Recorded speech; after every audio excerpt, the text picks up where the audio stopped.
welcome to another episode of Legal for Tech, the podcast. So, guys, you do recognize my voice here. And as I've said many times, this is just a group of students and young professionals who are very interested in anything that has to do with technology. And yes, it's regulation.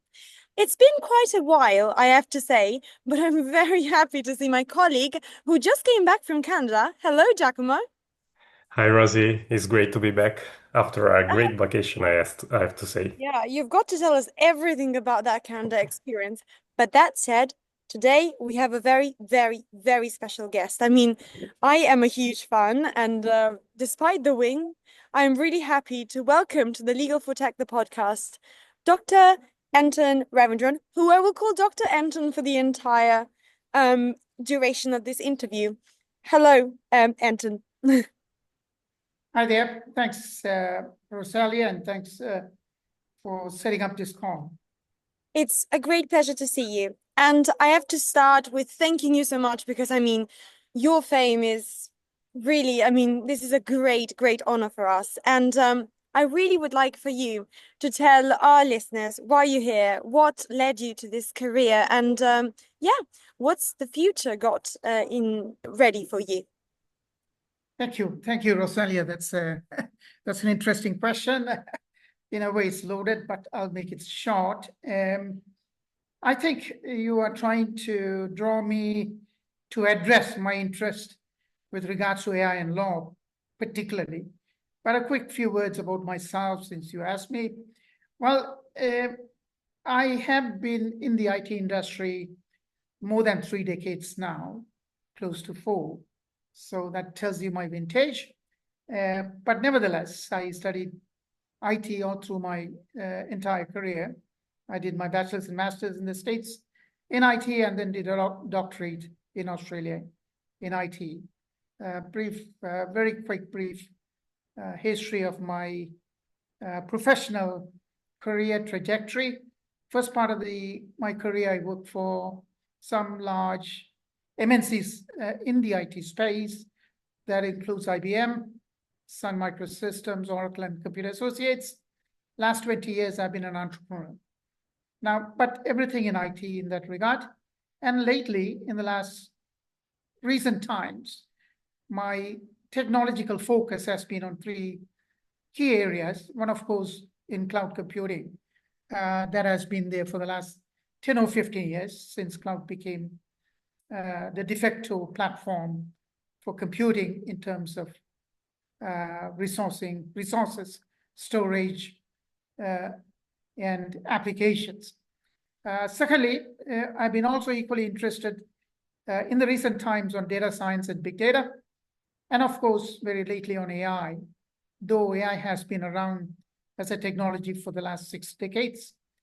And as a result, one of my initiatives has been in the space of AI for law. We have a startup, relatively young, no longer a startup, which actually uses AI for the legal profession by and large. And we, in fact, started this AI for law much ahead of current frenzy or euphoria, which happened somewhere in 2022, third quarter, with the launch of ChatGPT. But frankly, we started much ahead of it. We had to really write code. We didn't have pre-trained models. So that is a bit of history about AI for law with regards to smart law. And here we are today. And you also wrote a very interesting book, I have to say, that is called Will AI Dictate the Future, which explores AI's impact across multiple sectors. What motivated you specifically include law as one of these key sectors, and what unique challenges does AI pose to the legal industry compared to the other fields? A very good question. And let me start off. I think that question has a couple of parts, if you will. So let me start off by addressing what motivated us to write the book, or me to write the book with my guest authors, and also why there are chapters what drove us, motivated us to write chapters on AI for law. First thing, we wrote the book. I wrote the book actually with some guest authors, but in 2020, this was in the midst of COVID.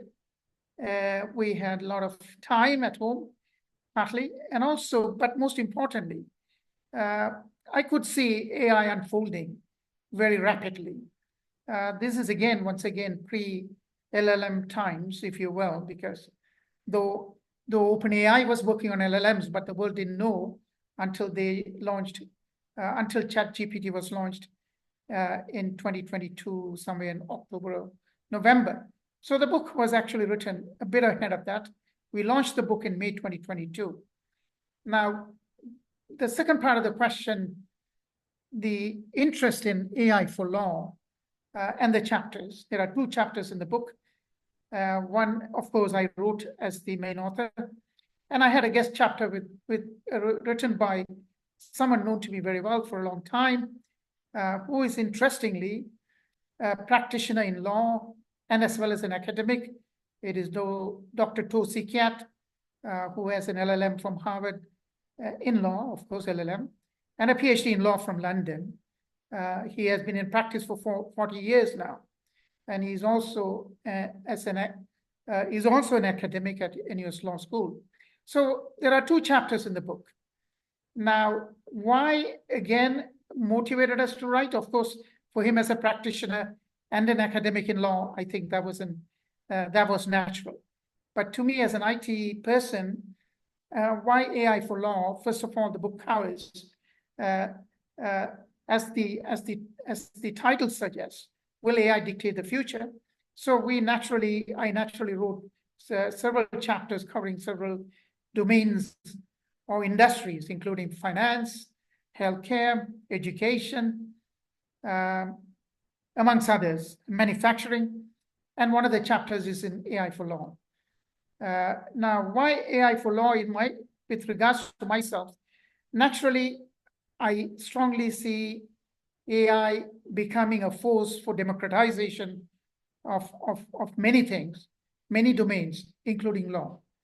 AI is now has become or beginning to change the world, how we see legal services, essentially in 2 fronts, to me particularly.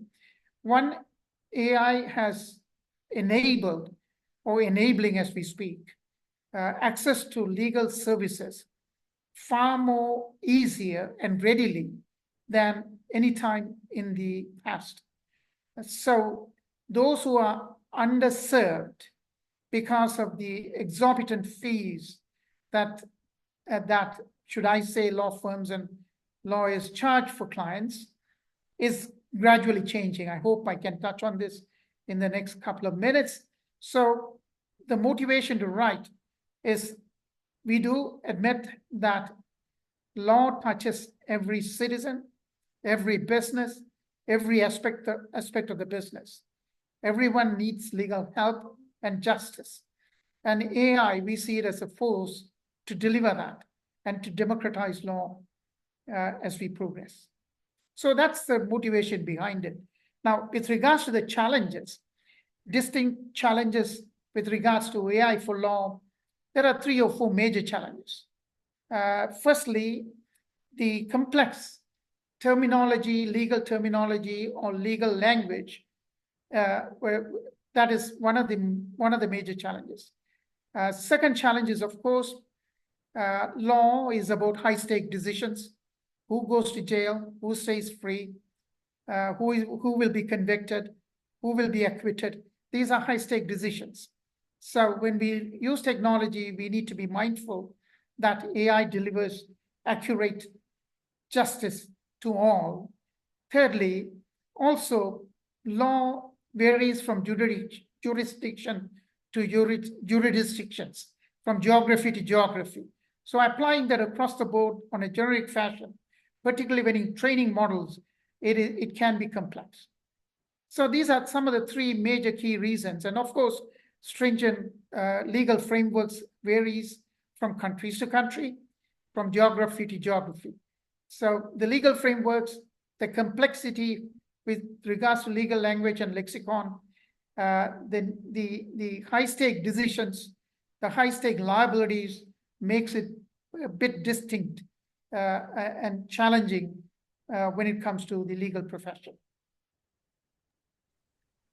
Let's dive a bit deeper into this idea that, wise AI, so wisely managed AI, does change the world for the better. And you are explaining how, particularly in the field of, the legal sector, that can particularly help people because of the fees and the expenses and, the difficulty in interpreting legal language, which, is particularly important when you think of contracts, for example. You always need a lawyer to understand what's in the contract, and normally it's not helping you, by the way.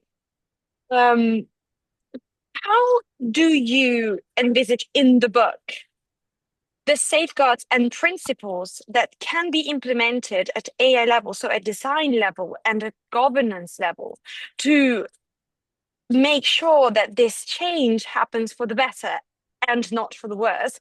And how does that particularly relate to the transition of the legal profession into being implemented and operated at AI level rather than human-only level?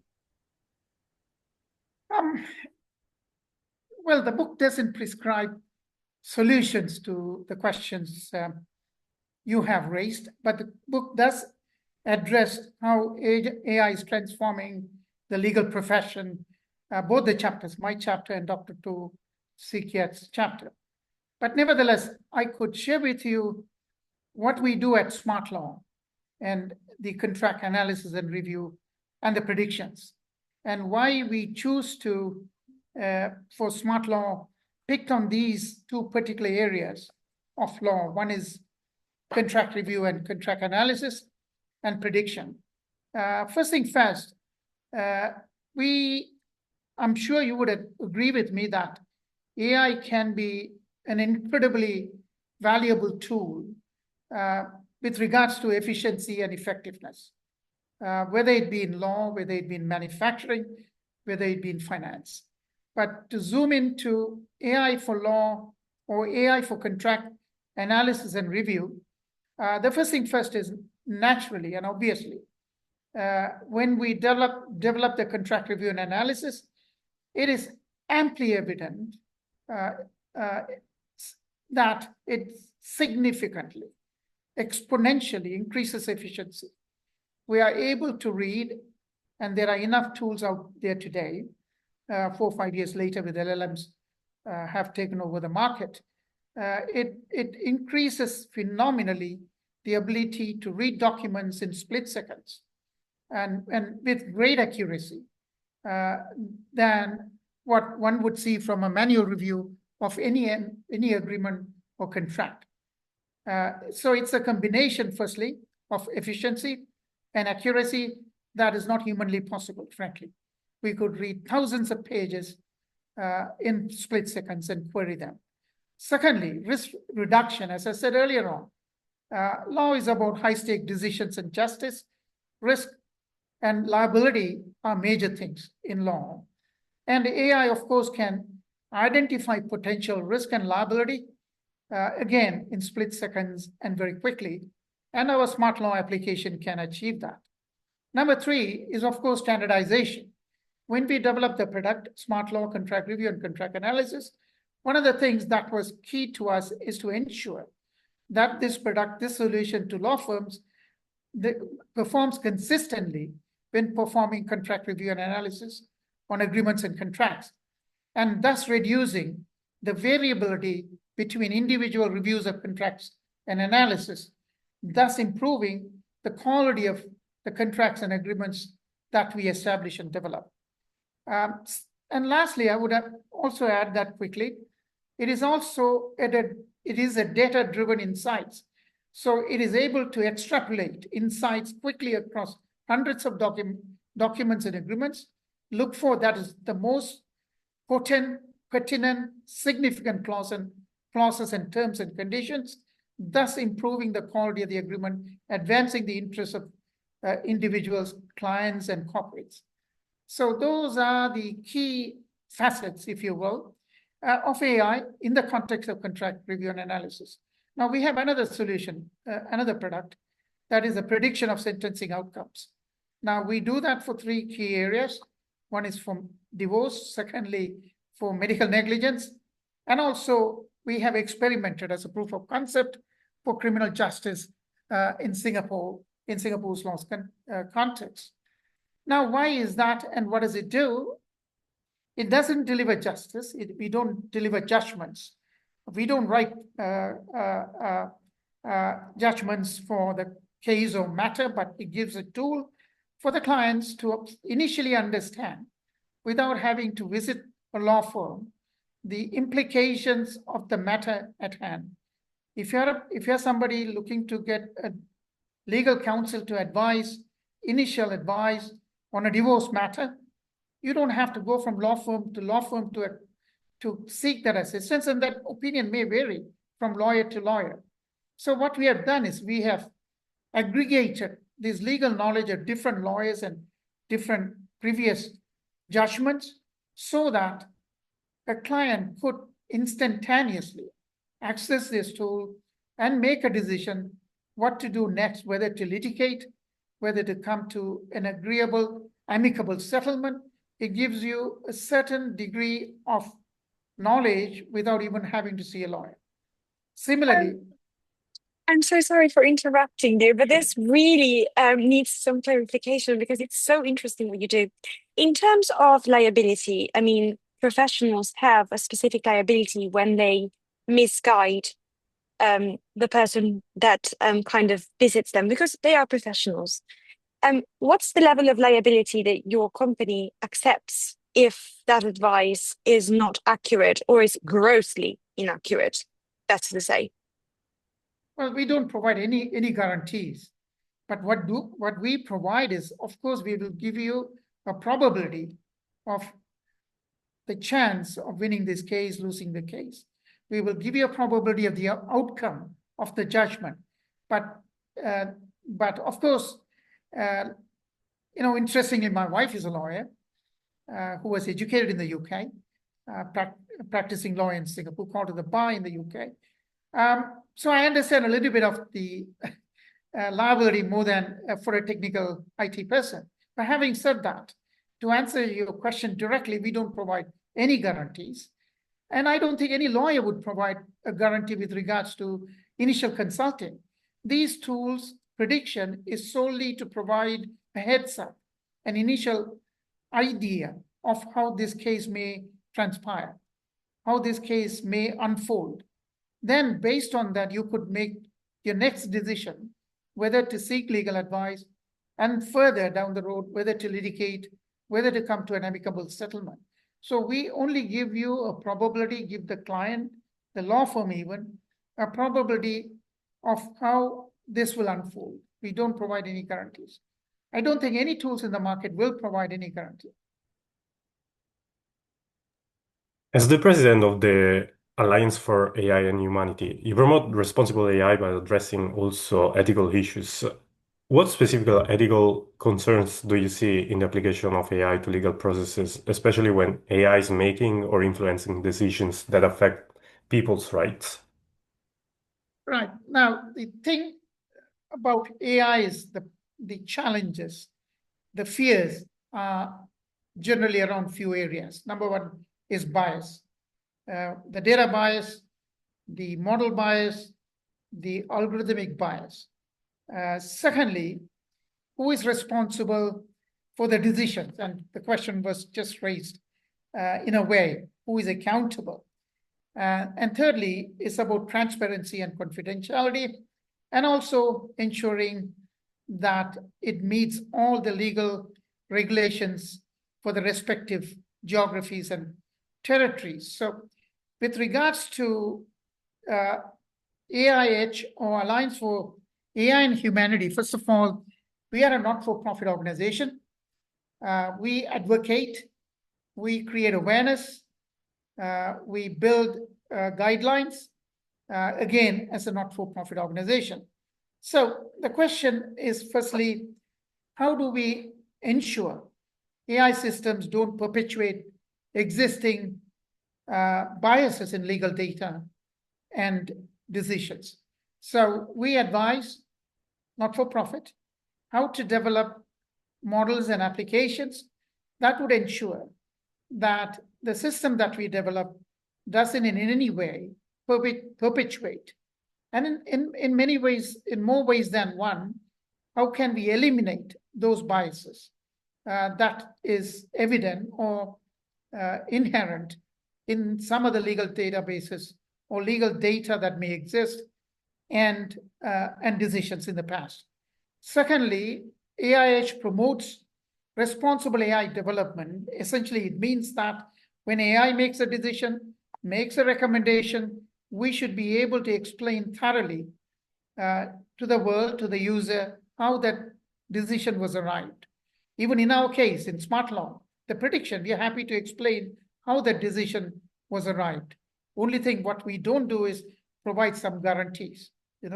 Thirdly, also to ensure, by asking the question how we ensure that AI systems will provide clear decisions and recommendations so that we improve the degree of accuracy, fairness, and transparency.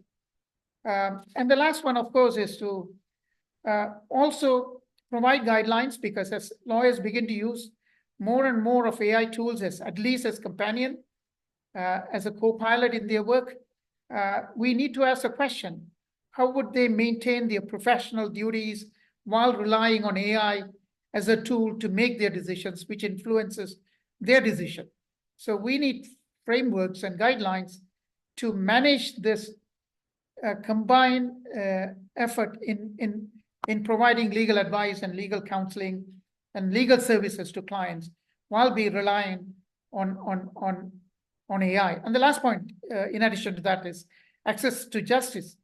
How can AI increase access to legal services for the underserved population of the world?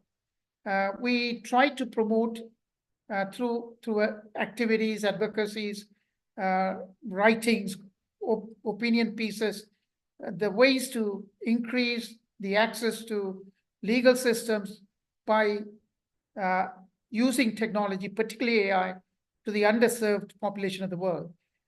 Justice delayed is justice denied. And through using AI, we can reach out to those part of the society and community that doesn't have access to it.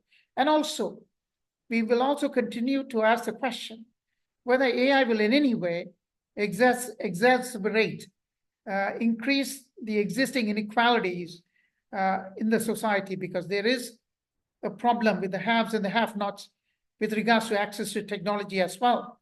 So that requires education, training through online systems that can reach out to remote areas and geographies where physical infrastructure doesn't exist to support them with the legal services. Right. And before the last question, I will ask you three things for that last question. So brace yourself. The first thing is, we would like to know, ultimately, in one sentence, where is AI going to lead us for everyone that is in the legal practice, but also for the whole world? Where is AI in law leading the progression and development of society? And that's already a very broad question. The second question is, when you talk about biases and the removal of them, are there some biases that you would like to keep when it comes to social justice and to the improvement of social justice standards? And the third question is, I have seen around, because I'm always on LinkedIn, as my listeners know, that there is a specific event coming to Singapore that's also sponsored by the Alliance for AI and Humanity. So I would also like to tell you a bit more about that event to our listeners. And I would like to remind all of our listeners to read the book, Will AI Dictate the Future? Okay, I'm done. You can go. Thank you. Thank you. So where will AI take the world and community with respect to law? That's the first one. Second one, broadly to all industries. That's correct, I hope. And the third one is about the AIH conference in November, the summit in November. I hope I got all three questions. Anything else? That's about it. Okay, the first one, as I said, I've been laboring last few minutes. AI is a force that would democratize the society access to many things in life. But with regards to law has been relatively expensive for many in the society in many parts of the world. It's not easily accessible. It's not readily accessible. And in many countries and geographies, a lawsuit, to put it simply, takes a long time to come to courts and the verdict to be reached. Now, technology and using AI, and for businesses, simple examples are contracts and agreements. It touches every aspect of every business, and it is a nuanced activity that takes time, consumes a lot of time, etc. But with AI, both for society, individuals, citizens, as well as corporates and businesses, there are two major pillars that serves the legal fraternity. For citizens, it'll be much more easily accessible. It'll be a lot more cheaper. Lawyers know it all and will do it all, will become a history. And we strongly feel that many of the legal costs will drastically drop because of access to legal tools through AI. Simple petty crimes, traffic violations, etc., will be handled through online AI systems and technological tools. So we wouldn't need to see lawyers for minor offenses, petty crimes, even non-contentious divorce matters. All this will be handled by technology. So lawyers will begin to focus more on trans-border litigative complex matters, and for routine legal matters will be by and large handled by AI and law. That also applies to contracts and contracts review. I am beginning to see, and I'm confident that in time to come, law firms are not going to see many agreements and contracts coming to their way from corporations, because all these agreements and major contracts can be handled internally using AI tools such as ours and others for contract review, contract analysis. They can do equally good job. Of course, the final validation may be reached out to the law firms. So the rudimentary manual work will be handled by AI and technology. By doing so, as I said one more time, it'll democratize law in many ways. Now, with regards to the future of AI, we are now in the recent months, there has been further advances in AI. We are beginning to see agentic AI. That is the next phase of AI, as many of you would know. So we are beginning to work we are early stages, but beginning to work with agents. And these agents don't now sit around and wait for commands and prompts to act. They can act independently, and they are beginning to be our co-workers with similar skill sets and part of the team. And that's the future in 3 to 5 years from now, frankly. So agentic AI will gradually become part of the working life, and even at homes, whether we use smart homes, smart TVs. No, truly, this is not science fiction. It's unfolding as we speak. So that's the future of near future. And beyond that, there are many things possible. Whether AI will become sentient, that's a major debate. I don't think that's what we are getting into. But in the near future, as we speak, agentic AI is unfolding, and we will begin to see more of that at workplace and at homes. Now, with regards to the event in November, thanks for that. Thanks for alerting me and alerting the audience. It'll be in November. It is the first summit, inaugural summit. I hope you all could attend. It is a summit where we have naturally invited or inviting keynote speakers from diverse backgrounds, including leading lawyers, leading academics in the legal profession, and others, but with a view to promote responsible AI, trustworthy AI,